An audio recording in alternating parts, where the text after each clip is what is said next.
joining us. Tonight, we're uncovering new details about what led to the NCAA investigation into Texas Tech quarterback Brendan Sorsby.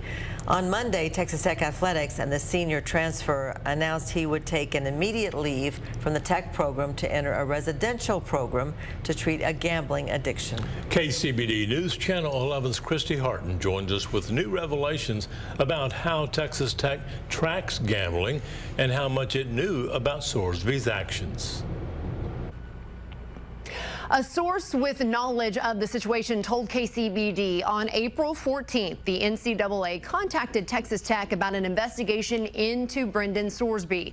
The organization told the university it had received some tips about Sorsby making online bets, some of which were a direct violation of the NCAA gambling policy.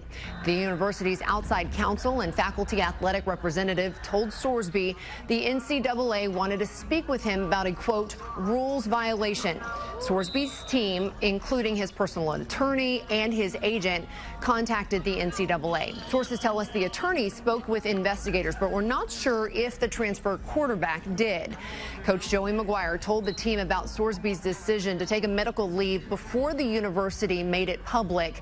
The source tells us the athletics department was surprised at the revelation. Our sources say Tech actively monitors its athletes and staff for NCAA compliance. There were no concerns about Sorsby's background when transferring out of Cincinnati.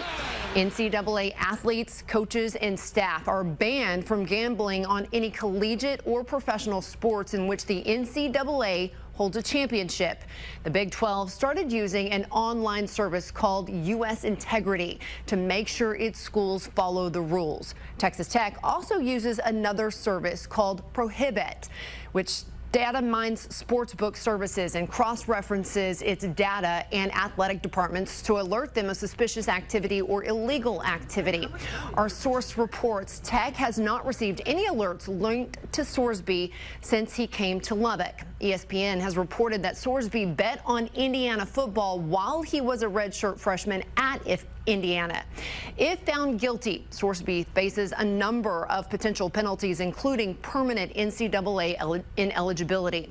Now, Sorsby could fight this. He could ask a Lubbock district court for an injunction so he could play before that case moves through the legal system. He could also file a direct appeal with the NCAA or declare for the NFL draft. Our sources tell us Sorsby is currently seeking treatment at an out-of-state facility. He's expected to be there for about 30 days. Back to you. Thank you.